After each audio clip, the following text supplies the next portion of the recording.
Now, 2 days since the horrific Pahalgam terror attack killed 25 Indians and one Nepalese citizen, India continues to respond strongly, with New Delhi now revoking all visas of Pakistani nationals and ordering them to leave India in the next 72 hours. One of India's harshest responses to terror attacks that have taken place this time around. The attacks, of course, took place 48 hours back. Prime Minister Modi also said that the terrorists who carried out the Pahalgam attack and those who plotted it would get a punishment they cannot even imagine. And India will identify, track and punish every terrorist and their backers.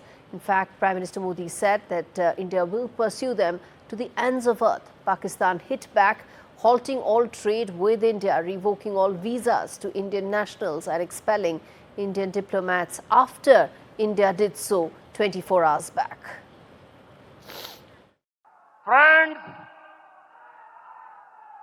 today from the soil of Bihar, I say to the whole world, India will identify, track and punish every terrorist and their backers. We will pursue them to the ends of the earth. India's spirit will never be broken by terrorism. All right, let's get in Vishal Vivek joining me live from South Block, where just a short while back, two important meetings took place. One, of course, the External Affairs Ministry did apprise key diplomats of other countries in terms of the latest developments that are unfolding. And since then, of course, Pakistan has also undertaken steps in retaliation. Vishal, talk to us about what your sources are telling you inside the External Affairs Ministry. So we're coming to you live from outside the Ministry of External Affairs, and the briefing of foreign envoys just concluded, and you can see in the distance just now about 10 to 20 envoys had just come out, and they seem to have just gone away, but the meeting seemed to have just concluded. The meeting of G20 envoys concluded about an hour ago. That lasted for about 30 minutes. And the Foreign Ministry's Secretary Vikram Misri briefed all the leaders of G20 countries as to what is the latest situation, what's happening on the ground in the last 48 hours, whatever India has been able to accomplish as far as hunting down the 3 terrorists who were involved in the dastardly attacks is concerned. So they were briefed on various matters, and they were seen coming out, and some of them had files in their hands, and that could have had some briefing as to what the Indian government just told them. The ministries across the world, the governments across the world have been standing in line, supporting India and talking that Pakistan needs to be condemned for these attacks. And we also spoke exclusively with a few ambassadors about an hour ago, especially with the Israeli envoy to India, Reuven Azar, who said that Israel will be extending its support on all fronts to India, and there will be cooperation on all levels, Absolutely. be it personnel, be it technological advancements. Vishal, I'm going to play out that conversation in just a short while from now.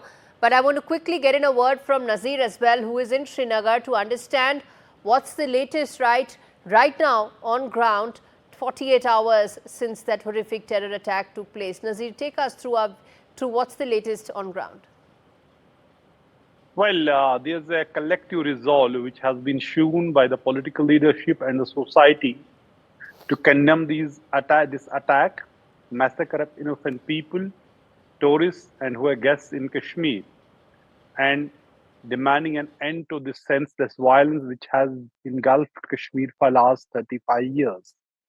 Over the last 2 days, we have seen something very unprecedented in the valley. For the first time, there was a complete shutdown across Jammu and Kashmir against militancy and militants. For the first time, there was spontaneous protests against acts of terror and acts by militant groups in Jammu and Kashmir at such a large scale. Chief Minister Umar Abdullah called an all-party meeting in Srinagar today, where they observed 2-minute silence in memory of those who were killed in the senseless violence, massacre.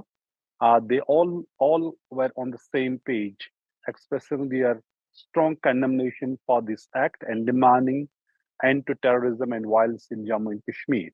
At the same time, the participants of the meeting expressed their concern over harassment of Kashmiri students and traders and other people who are in some parts of the country.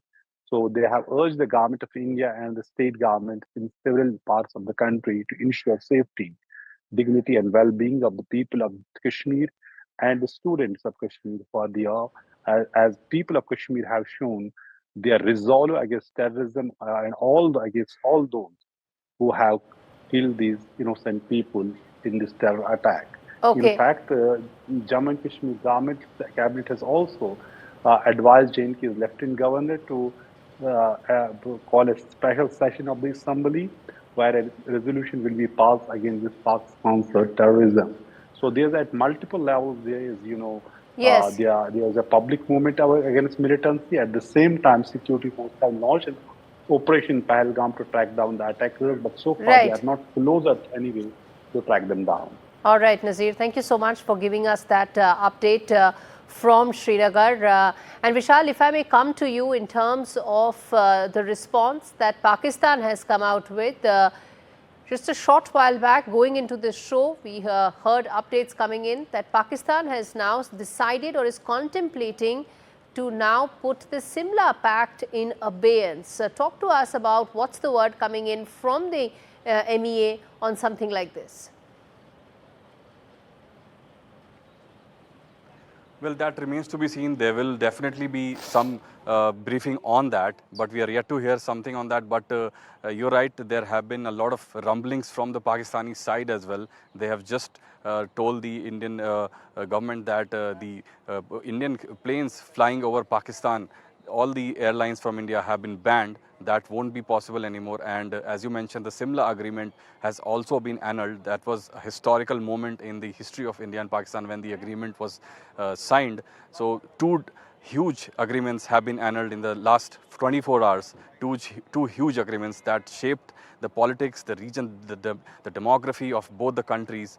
These are some historical moments unfolding in front of us in the wake of the dastardly terror attack that killed at least 26 people, all of them innocent, all of them had nothing to do with the conflict in the region. They were gunned down mercilessly, and the escalation seems to be happening as we speak. Each and every moment there have been tit-for-tat actions. As you mentioned, the Pakistani airspace has been closed for Indian planes. There have been some agreements that were annulled. What future holds, that remains to be seen, but there have been other things also happening, such as visas of citizens in both the countries have been cancelled. Indian citizens in Pakistan need to leave the Pakistan in the next 48 hours. The same goes for Pakistani citizens in India. So this tit for tat has been going on, but we all know the truth, the perpetrator of this conflict and where all of this has been emanating from. So the answer, what India Absolutely. answers, that will have to be seen. Absolutely, Vishal. Let's leave it there, and I'm going to now play out that exclusive conversation that Vishal had when he spoke with the Israeli envoy, Ruvi Nazar, a short while back. Listen in. The recent terror attacks in Pahalgam has shocked the world, to say the least. India has been extended a helping hand from a lot of nations. Israel is one of them. Israeli Prime Minister Benjamin Netanyahu has already extended a helping hand. We have with us today a special guest, Israel's ambassador to India, Mr. Reuven Azar. Thanks a lot for speaking to us. So, to start with, sir, how are India and Israel collaborating on this major, global terrorism issue that happened just a few hours ago in India? Well, Vishal, first of all, allow me to send my condolences to the families of the murdered and wish swift recovery to those wounded. This has been a terrible, terrible attack. It's shocking. People have the right to go on vacation. It's completely unacceptable that people will be attacked while they are on vacation or while they are celebrating their honeymoon or they are going to a music festival. We cannot accept that. We have to fight that, and I'm happy that the government of India is so resolute and determined to fight it in all the ways possible, both militarily, politically, foreign policy-wise. And sir, a lot of reports suggest that there were some Hamas people who visited Pakistan in the recent past, in the last 1 month or two. And there was a lot of parallels being drawn between how Hamas executed those October 7 attacks and how these attacks happened. So what does Israel have to say about that? Have you reported on it? Are you taking some action about it? Yes, of course, we have reported on it. It was also publicly, it was publicly published in different outlets. It's very clear that these terrorists are trying to copycat from each other, are trying to sophisticate the ways in which they terrorize people, in which they breach the basic rules of humanity. And the fact that these so-called leaders of Hamas have been accepted in any country, have been received in any country, let alone celebrated, this is a phenomenon that has to be condemned.